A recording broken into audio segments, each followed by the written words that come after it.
Hindi online अधिगम में आपका स्वागत है। NCERT ज्योग्राफी सॉल्यूशंस की सीरीज़ हमारी चल रही है।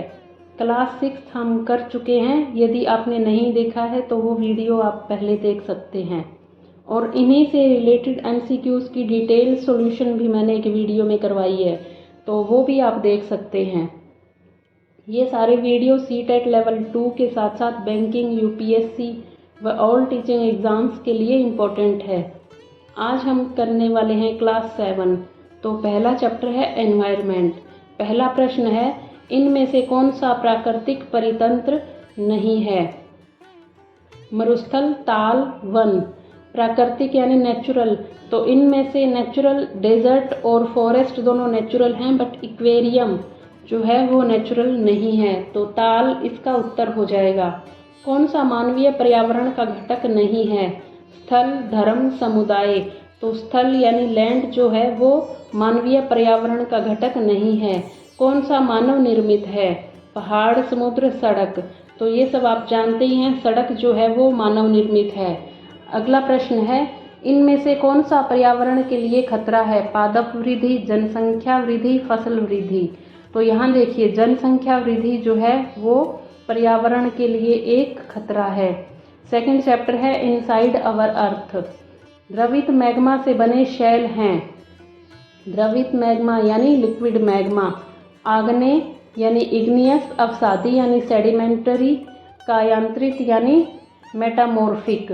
तो यहाँ आंसर हो जाएगा आग्नेय यानी इग्नियस जो है रॉक्स हैं वो लिक्विड मैग्मा से बनी होती है। पृथ्वी की सबसे भीतरी परत है परपट्टी, क्रोड, मेटल। परपट्टी यानी क्रस्ट, क्रोड यानी कोर, मेटल यानी मेटल। तो देखिए यहाँ आंसर हो जाएगा कोर यानी क्रोड। सोना, पेट्रोलियम व कोयला किसके उदाहरण हैं? शैल यानी रॉक्स, खनिज यानी मिनरल्स, जीवाश्म यानी सेडिमेंट्स। तो सोना और पेट्रोलियम मिनरल्स हैं। शैल जिसमें जीवाश्म होते हैं। अवसादी शैल, कायांतरित शैल, आग्नेय शैल। अवसादी शैल जो हैं उनमें जीवाश्म यानी सेडिमेंट्स होते हैं। पृथ्वी की सबसे पतली परत है परपट्टी, मेटल, क्रोड। तो सबसे पतली परत जो है वो मेटल है। चैप्टर 3 देखिए, अवर चेंजिंग अर्थ। कौन सी समुद्री तरंग की विशेषता नहीं है? शैल यानी रॉक्स, किनारा, बीच और समुद्री गुफा। तो यहाँ उत्तर हो जाएगा किनारा यानी बीच। हिमनद की निक्षेपण विशेषता है। हिमनद निक्षेपण यानी ग्लेशियस डिपोजिशन। बाढ़कृत मान, बाढ़कृत मैदान, पुलिन। पुलिन यानी छोटा द्वीप या टापू। हिमोड यानी मोरेन्स। तो मोरेन्स जो हैं वो हिमनद निक्षेपण की विशेषता है। पृथ्वी की आकस्मिक गतियों के कारण कौन सी घटना होती है? आकस्मिक गतियां यानी सडन मूवमेंट्स। ज्वालामुखी यानी वोल्केनो, वलन यानी फोल्डिंग, बाढ़कृत मैदान यानी फ्लड प्लेन। तो इसका आंसर हो जाएगा ज्वालामुखी यानी वोल्केनो। छत्रक शैल पाई जाती है रेगिस्तान में, नदी घाटी में या हिमनद में। छत्रक शैल यानी मशरूम रॉक्स वो रेगिस्तान में पाई जाती है। चाप झील कहाँ पाई जाती है? हिमनद, नदी घाटी या रेगिस्तान। तो चाप झील नदी घाटी में पाई जाती है। Chapter 4 air. कौन सी गैस हमें सूर्य की हानिकारक किरणों से बचाती है? कार्बन डाइऑक्साइड, नाइट्रोजन या ओजोन। तो यहाँ उत्तर हो जाएगा ओजोन। वायुमंडल की सबसे महत्वपूर्ण परत है क्षोभमंडल, बाह्य वायुमंडल या मध्यमंडल। क्षोभमंडल इसका उत्तर हो जाएगा। ये देखिए, ये वाले चैप्टर में ये जितने भी क्वेश्चन हैं उनकी मैं ये सारी परतें, क्षोभमंडल, बाह्यमंडल आदि जो भी परतें हैं मैं पूरी डिटेल से इससे पहले वाले वीडियो में करवा चुकी हूँ, आप वो जरूर देखें। वायुमंडल की निम्न परतों में कौन सी बादल विहीन है, यानी जहाँ पर बादल नहीं होते? क्षोभमंडल, समताप मंडल, मध्यमंडल। समताप मंडल इसका उत्तर हो जाएगा। वायुमंडल की परतों में जब हम ऊपर जाते हैं तब वायुदाब बढ़ता है, घटता है या समान रहता है? तो जैसे जैसे हम ऊपर जाते जाएंगे वैसे वैसे वायुदाब कम होता जाएगा। जब वृष्टि तरल रूप में पृथ्वी पर आती है तो उसे हम कहते हैं बादल, वर्षा या हिम। तो जैसे ही वृष्टि नीचे आती है तो उसे हम वर्षा कहते हैं। चैप्टर 5 देखिए, वाटर। वह प्रक्रम जिसमें जल लगातार अपने स्वरूप को बदलता है और महासागर, वायुमंडल व स्थल के बीच चक्कर लगाता है। जल चक्र, ज्वार भाटा, महासागरीय धाराएं। तो इसका आंसर हो जाएगा जल चक्र।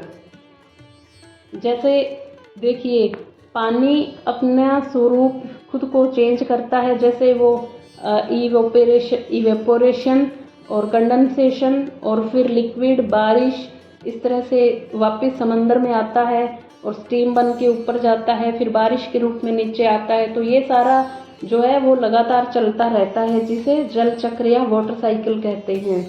सामान्यतः गर्म महासागरीय धाराएं उत्पन्न होती हैं। ध्रुवों के निकट, भूमध्य रेखा के निकट कोई नहीं। तो गर्म महासागरीय धाराएं जो है वो भूमध्य रेखा के निकट होती है, ध्रुवों के निकट ठंडी महासागरीय धाराएं उत्पन्न होती हैं। दिन में 2 बार नियम से महासागरीय जल का उठना और गिरना कहलाता है। ज्वार भाटा, महासागरीय जल धाराएं, तरंगे। तो इसका उत्तर हो जाएगा ज्वार भाटा। Chapter 6, natural vegetation and wild life. काई व लाइकेन पाए जाते हैं। रेगिस्तानी वनस्पति में, उष्णकटिबंधीय सदाबहार वन में, टुंड्रा वनस्पति में। तो इसका आंसर हो जाएगा टुंड्रा वनस्पति में। कटिबंध झाड़ियाँ मिलती हैं। कटिबंध झाड़ियाँ यानी थोर्नी बुशीज। तो इसका ऑप्शन देखिए, गर्म व आर्द्र उष्णकटिबंधीय जलवायु में, गर्म व शुष्क रेगिस्तानी जलवायु में, ठंडी ध्रुवीय जलवायु में। तो इसका आंसर हो जाएगा गर्म व शुष्क रेगिस्तानी जलवायु में। उष्णकटिबंधीय सदाबहार वन का एक सामान्य जानवर है। उष्णकटिबंधीय सदाबहार वन यानी ट्रॉपिकल एवरग्रीन फॉरेस्ट। तो इसका आंसर हो जाएगा बंदर। नेक्स्ट क्वेश्चन है, शंकुधारी वन का महत्वपूर्ण वृक्ष जाति। शंकुधारी वन यानी कॉनिफेरस फॉरेस्ट। रोजवुड, चीड़, सागवान। तो इसका आंसर हो जाएगा चीड़। स्टेपी घास स्थल पाए जाते हैं। स्टेपी ग्रासलैंड कहाँ पाए जाते हैं? दक्षिण अफ्रीका, ऑस्ट्रेलिया, मध्य एशिया। तो देखिए, स्टेपी ग्रासलैंड्स जो हैं वो मध्य एशिया में पाए जाते हैं। नेक्स्ट चैप्टर है ह्यूमन एनवायरमेंटल इंटरेक्शन। तो इसका फर्स्ट क्वेश्चन है, टुकन क्या है? पक्षी, पशु, फसलें। तो टुकन देखिए एक प्रकार का पक्षी की प्रजाति है। मैन्योक कहाँ का प्रमुख भोजन है? Ganga basin, Africa, Amazon. तो इसका आंसर हो जाएगा अमेजन। कोलकाता किस नदी तट पर स्थित है? ऑरेंज, हुगली, भागीरथी। तो कोलकाता हुगली नदी के किनारे स्थित है। देवदार व फर किसके प्रकार हैं? शंकुधारी वन यानी कॉनिफेरस ट्रीज, पर्णपाती वन यानी डिसिडुअस ट्रीज, क्षुप यानी श्रब्स। तो देवदार और फर जो हैं शंकुधारी वन के उदाहरण हैं। बंगाल टाइगर कहाँ मिलते हैं? पर्वतों में, डेल्टाई क्षेत्रों में, अमेजन में। तो बंगाल टाइगर जो हैं वो डेल्टा क्षेत्रों में मिलते हैं। नेक्स्ट चैप्टर है लाइफ इन ग्रासलैंड्स। इसका फर्स्ट क्वेश्चन देखिए, मिसिसिपी नदी अप्रवाहित होती है। कनाडा, अफ्रीका, संयुक्त राज्य अमेरिका। यहाँ देखिए मिसिसिपी नदी अप्रवाहित करती है। तो यहाँ थोड़ा सा मिसप्रिंट है शायद, तो यहाँ होगा होती है। तो इसका आंसर होगा संयुक्त राज्य अमेरिका। डुकेन्सबर्ग पर्वत किसके पश्चिम में है? Prairie, weld, pampas. तो इसका आंसर हो जाएगा वेल्ड। मेरिनो प्रजाति है, मछली, हाथी, भेड़। तो इसका आंसर हो जाएगा भेड़। किम्बरले किसके लिए प्रसिद्ध है? हीरा, चांदी, प्लेटिनम। तो इसका आंसर हो जाएगा हीरा। अपना लास्ट चैप्टर है life in desserts. Sahara Africa के किस भाग में है? दक्षिण, उत्तर, पश्चिम। तो देखिए सहारा जो है वो अफ्रीका के उत्तर में यानी नॉर्थ में है। सहारा किस प्रकार का रेगिस्तान है? ठंडा, गर्म, मृदु यानी मॉडरेट। तो इसका आंसर हो जाएगा सहारा एक गर्म रेगिस्तान है। लद्दाख रेगिस्तान के अधिकांश निवासी हैं ईसाई व मुसलमान, बौद्ध व मुसलमान, ईसाई व बौद्ध।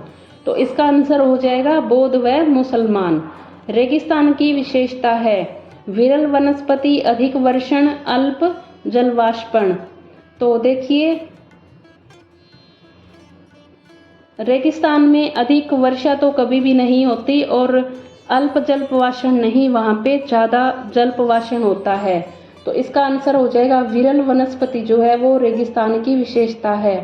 लद्दाख में हेमिस प्रसिद्ध है मंदिर, चर्च या बौद्ध मठ।